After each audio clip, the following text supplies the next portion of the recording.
Hello friends, എല്ലാവർക്കും മാധുര വ്ളോഗ്സിലോട്ട് സ്വാഗതം. ഇന്ന് നമ്മൾ സൺഡേ ആയതുകൊണ്ട് സ്പെഷ്യലായിട്ട് മട്ടൻ കറി വെക്കാൻ വിചാരിച്ചു കേട്ടോ. അപ്പോൾ ഞാനല്ല വെക്കണത്, ഇന്ന് ഹസ്സാണ് വെക്കുന്നത് കേട്ടോ.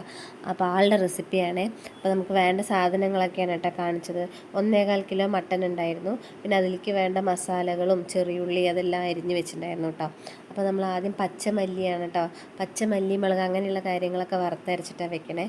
ഒന്നും പൊടിയല്ല എടുക്കണത്. അപ്പോൾ ആദ്യം മല്ലി മുളകൊക്കെ നന്നായി ഒന്ന് ചൂടാക്കുന്നുണ്ട് കേട്ടോ. നന്നായി ചൂടാവണം, അതിൻ്റെ സ്മെല്ല് വരുമല്ലോ, അത്രയും ചൂടാക്കണം.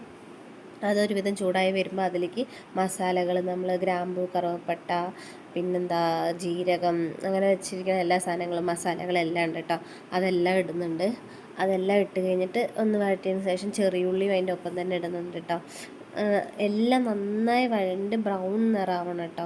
അതിൻ്റെ നല്ല സ്മെല്ല് വരില്ലേ മസാലകളുടെ, അത്രയും നേരം നമ്മൾ വഴറ്റിക്കൊണ്ടേയിരിക്കണം. ഞങ്ങൾ ആദ്യം ഇതിലിട്ടിങ്ങനെ വഴറ്റിക്കൊണ്ടിരുന്നു കേട്ടോ. നോക്കുമ്പോൾ അതിൽ ഇളക്കാൻ പറ്റുന്നില്ല. ഞാൻ ഫസ്റ്റേ പറഞ്ഞത് കേട്ടോ ആളുടെ അടുത്ത്, ഈ പാത്രം എടുക്കണ്ട, പറ്റില്ല, അത് എടുത്തോന്ന്. കേട്ടേയില്ല. എന്ന് വെച്ചാൽ നമുക്കറിയാമല്ലോ പാത്രങ്ങൾ വെറുതെ കഴുകേണ്ടി വരുന്നുള്ളത്. പിന്നെ എന്ത് പറ്റി, ഈ പാത്രം വീണ്ടും ഞാൻ പറഞ്ഞതുപോലെ തന്നെ എടുക്കേണ്ടി വന്നു. പിന്നെ അതിലേക്ക് നമ്മൾ ബാക്കിയുള്ള ഇഞ്ചി വെളുത്തുള്ളി അതെല്ലാം ഇട്ട് കൊടുക്കുന്നുണ്ട് കേട്ടോ വഴറ്റാൻ.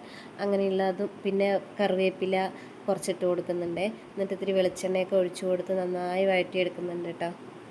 കുറേ നേരം വഴറ്റണം കേട്ടോ, എന്നാലേ ആ കറിയുടെ ആ ഒരു രുചി വരുള്ളൂ. വറുത്തരച്ച മട്ടൻ കറി, അതാണ് ഇന്നത്തെ കറിയുടെ റെസിപ്പിയുടെ പേര് കേട്ടോ. അപ്പോൾ അത് നന്നായി വഴണ്ട് കഴിഞ്ഞപ്പോൾ അളന്ന് ചൂടാറാൻ വേണ്ടി വെക്കുന്നുണ്ട് കേട്ടോ. വേഗം ചൂടാറിട്ടുണ്ട്, അല്ലെങ്കിൽ സമയം വൈകി. ഇന്ന് ഞങ്ങൾ കുട്ടിക്ക് പോളിയോ എടുക്കാൻ പോയിട്ടുണ്ടായിരുന്നു, അപ്പോൾ കുറച്ച് നേരം വൈകി. അപ്പോൾ പിന്നെ അത് വേഗം ഫാനിൻ്റെ ചുവട്ടിൽ കൊണ്ടുപോയി വെച്ചിട്ട് നമ്മൾ ഈ മസാലയൊക്കെ ഒന്ന് അരച്ചെടുക്കുന്നുണ്ട്. അതിൻ്റെ ഇടയിൽ അതിനാവശ്യമുള്ള തക്കാളി ഇത്തിരി മഞ്ഞൾപ്പൊടിയൊക്കെ ഇട്ടിട്ട് നന്നായി വഴറ്റി ഉടച്ചെടുത്തിട്ടുണ്ട് കേട്ടോ. അരച്ചിട്ടല്ല, വഴറ്റിയിട്ടേ ഉടച്ചതാണ്.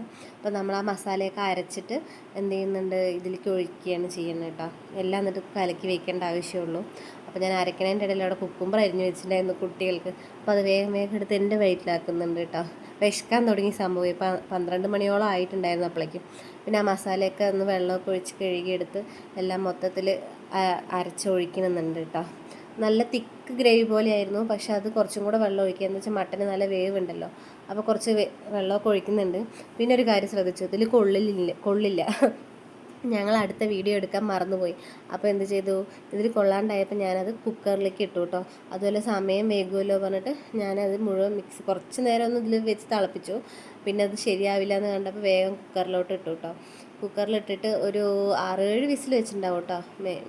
ഇത് അധികം മൂക്കാത്തത് കൊണ്ട് ഒരു 6-7 വിസിലായി. അല്ല വെച്ചാൽ ആ വിസിലൊന്നും ചിലപ്പോൾ വേവില്ല കേട്ടോ, മട്ടൻ ആയതുകൊണ്ട്.